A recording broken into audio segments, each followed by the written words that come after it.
All right, well, Prime Minister Modi kicked off a historic visit to Manipur a little over 6 months after presidential rule was imposed in the state following the 2023 ethnic conflict. Well, now the Prime Minister is, of course, undertaking his first visit to the state, and he just spoke of what all is being done in the state and what the plans are.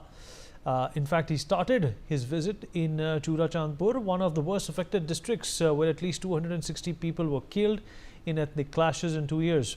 PM Modi has stated that his visit is going to galvanize life back on track in Manipur, and the government of India is making all possible efforts. The Prime Minister also laid the foundation stone of several developmental projects close to about 7,300 crores in Manipur's Churachandpur district.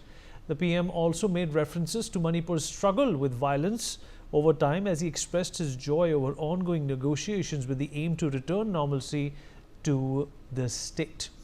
We will continue to talk about this and a lot more with our guests who have been looking at what's been going on in Manipur for the last few years. Major General Dhruv Katoch, senior defense expert with us on the program. He's also the director of the India Foundation. Major Mohammad Ali Shah, defense expert and somebody who's profoundly attached to the state and has covered it quite comprehensively. Mr. Gautam Mukherjee, senior journalist, also with us on the program, and Michael Haukip Thaudu, Students Association spokesperson, is also with us on the program at this point in time as well. General Katoch, I'll begin with you, sir. Well, if it was all about the Prime Minister's visit, here we have it, but the Prime Minister doesn't necessarily have to go anywhere to make an impact there. Like the Prime Minister said in his speech also just a few seconds ago, that negotiations and work on the ground has been done over the last few months. And finally, General Katoch, finally, there is a lot of breakthrough that is happening. And, you know, what best way to bring communities together, General Katoch, than, making that state develop, organizing things that are perhaps spread all over the place. And that's exactly the route that the government should have taken a few months ago, rather a year ago. Thank you, Vineet. Vineet, it is very well to say it could have been done earlier or later or something. But I think it's, the whole thing is a question of timing.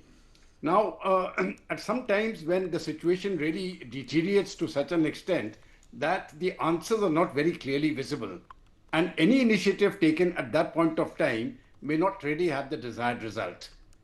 I think it is always debatable whether any action should have been taken 6 months or 1 year or 2 years prior.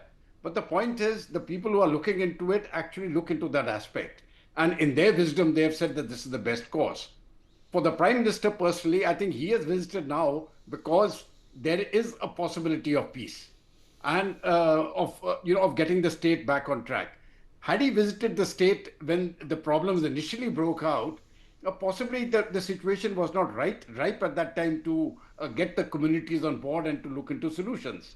So in my personal view, I think the solution will come about now. A lot of spade work has gone into it. A lot of communication has gone on between the communities. And I am very hopeful. In fact, I'm very confident that Manipur will get back to being a peaceful state.